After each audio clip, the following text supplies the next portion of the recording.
Hello दोस्तों, कैसे हो? उम्मीद करता हूँ अच्छे होंगे। जी हाँ दोस्तों, आज हम फिर से एसेंट हिस्ट्री का वीडियो लेकर आया हूँ।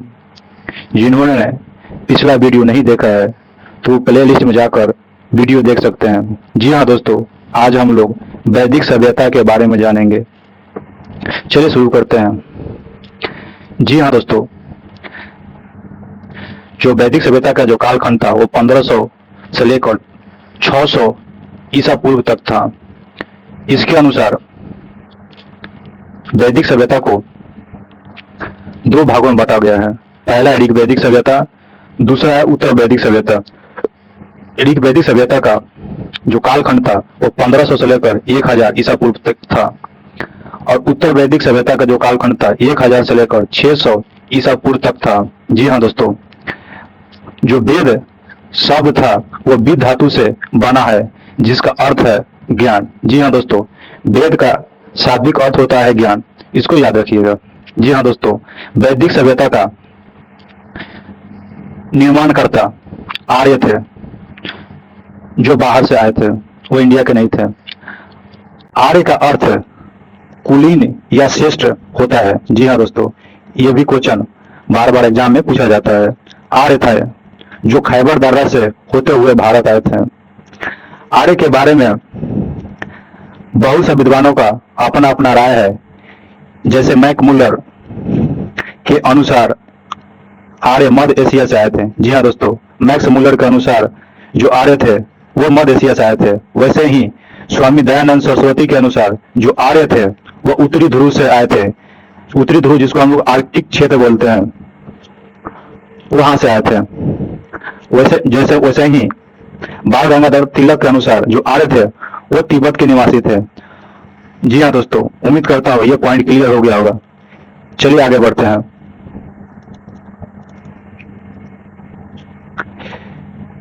जी हाँ दोस्तों, जैसे कि मालूम है जो हमारा वेद है वो चार है। पहला ऋग्वेद, दूसरा है सामवेद, तीसरा है यजुर्वेद और चौथा है अथर्ववेद। तो चलिए जानते हैं ऋग्वेद के बारे में। जी हाँ दोस्तों, जो ऋग्वेद है वो सबसे प्राचीनतम वेद है जो संस्कृत भाषा में लिखा गया है। जी हाँ दोस्तों, जो ऋग्वेद है वो सबसे प्राचीन है और संस्कृत भाषा में लिखा गया है। जो ऋग्वेद का तुलना है वह ईरानी ग्रंथ अवेस्ता के समान है। जी हाँ दोस्तों, जो ईरान का ग्रंथ था अवेस्ता, उसका तुलना ऋग्वेद से किया गया है। ऋग्वेद में कुल 10 मंडल थे, जिसमें सर कुछ खास मंडल एग्जाम में पूछा जाता है। जिसमें तीसरा मंडल है वो गायत्री मंत्र के लिए मशहूर है। मंडल 4 में कृषि कार्य का वर्णन किया गया है। जी हाँ दोस्तों, वैसे मंडल 7 है वह 10 राग युद्ध के लिए का वर्णन किया गया है। मंडल 9 है जो देवता सोम के बारे में वर्णन किया गया है। वैसे ही मंडल 10 है जो सबसे अंतिम मंडल है, वो पुरुष सूक्ति का वर्णन किया गया है, जिसमें पहली बार शूद्र वर्ण का वर्णन मिलता है। जी हाँ दोस्तों, उम्मीद करता हूँ ऋग्वेद क्लियर हो गया होगा। वैसे ही दूसरा वेद सामवेद, यह संगीत का वेद बोलते हैं इसको, जिसमें 7 स्वरों का सर्वप्रथम उपयोग इसी में हुआ था। जो 7 स्वर होता है सारे गामा पादीना सा, वो सब इसी में यूज हुआ था। तीसरा वेद है यजुर्वेद, जिसमें यज्ञ का विधियों का वर्णन किया गया है। जी हाँ दोस्तों, यजुर्वेद में यज्ञ का विधियों का वर्णन किया गया है और साथ ही में यह वेद गद और पद में लिखा गया है। और चौथा वेद है अथर्ववेद, जिसमें जादू टोना वंशीकरण का वर्णन किया गया है। जी हाँ दोस्तों, अथर्ववेद को ही ब्रह्म वेद अथवा श्रेष्ठ वेद कहा जाता है। यह सबसे बाद का वेद है। जी हाँ दोस्तों, तो उम्मीद करता हूं ये 4 वेद ऋग्वेद, सामवेद, यजुर्वेद, अथर्ववेद क्लियर हो गया होगा। चलिए जानते हैं वैदिक सभ्यता के बारे में अगला पॉइंट क्या है। जी हाँ दोस्तों, अब हम लोग जानते हैं जो वैदिक सभ्यता था वहां का सामाजिक जीवन कैसा था। जी हाँ दोस्तों, वैदिक सभ्यता का समाज में मुक्त 4 वर्ण होते थे, वो भी कर्म के आधार पर निर्धारित किया जाता था। पहला वर्ण था ब्राह्मण, क्षत्रिय, वैश्य और शूद्र। यह ये जातिगत नहीं थे, यह कर्म के अनुसार वर्ण बांटा हुआ था। जी हाँ दोस्तों, इसके बारे में ध्यान रखिएगा। वैदिक सभ्यता का 3 विदुषी महिला थी जिसका नाम बार बार एग्जाम में पूछा जाता है। पहला है आपाला, घोष और अर्पणा। इसको याद रखिएगा। यह वैदिक सभ्यता का विदुषी महिला थी। वैदिक सभ्यता में छुआछूत नहीं था, पर्दा प्रथा भी नहीं था, बाल विवाह भी नहीं था। जी हाँ दोस्तों, परंतु दास प्रथा का प्रचलन था। जो वहां का समाज होता था वो पिता सत्तात्मक होता था, मतलब उस घर का हेड कोई पुरुष होता था, और जो परिवार होता था वो संयुक्त परिवार होता था। और मनोरंजन में पासा खेलना, नृत्य और संगीत का उपयोग होता था। जी हाँ दोस्तों, उम्मीद करता हूँ वैदिक सभ्यता का सामाजिक जीवन समझ में आ गया होगा। अब चलिए जानते हैं आर्थिक जीवन कैसा था उन लोगों का। तो आर्थिक जीवन में जो वैदिक सभ्यता का अर्थव्यवस्था था वह मुक्त पशुपालन पर निर्भर था। जी हाँ दोस्तों, और वह एक ग्रामीण सभ्यता था। वैदिक सभ्यता था वह एक ग्रामीण सभ्यता था। इस पॉइंट को नोट कर लीजिएगा, यह बहुत बार एग्जाम में पूछा गया है। वैदिक सभ्यता का प्रमुख जो पशु होता था वो गाय था, और घोड़ा का प्रयोग रथ के रूप में होता था। जी हाँ दोस्तों, वैदिक सभ्यता में कृषि का महत्व बहुत कम था। मुख्य व्यवसाय पशुपालन पर होता था।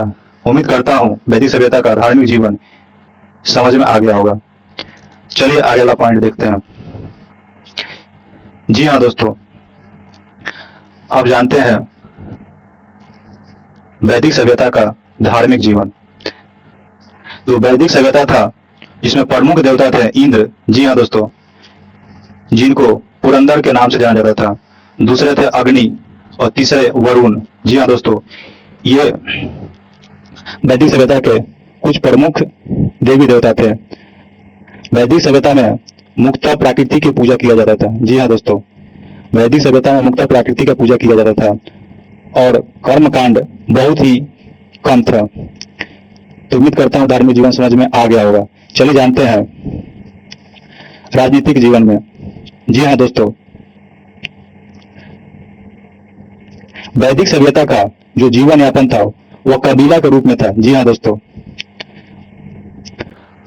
जो राजा होता था वैदिक सभ्यता में उसका अधिकार बहुत ही सीमित होता था।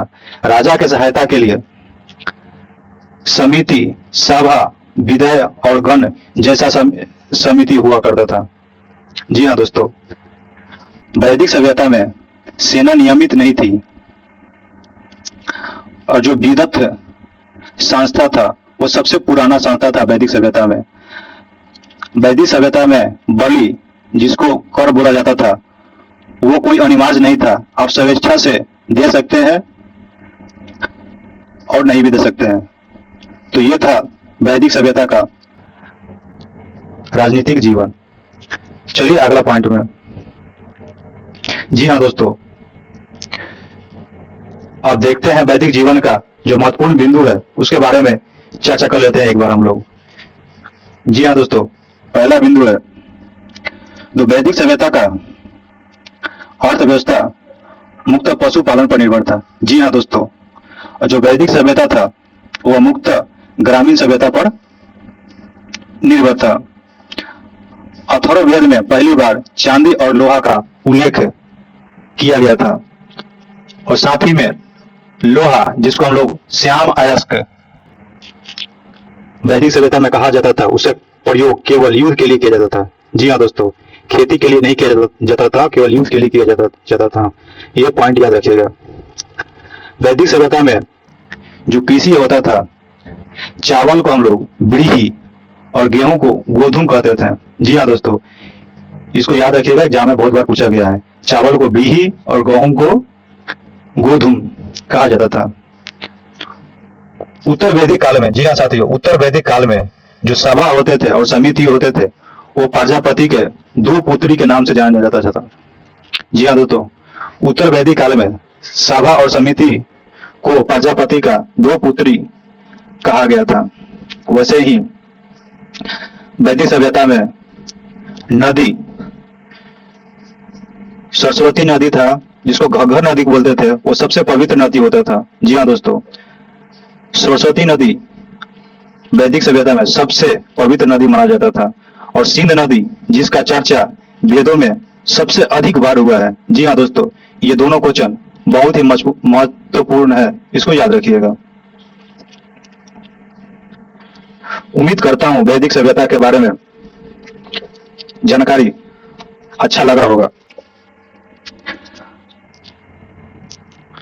अगर वीडियो समझ में नहीं आया हो तो वीडियो को दोबारा देखिएगा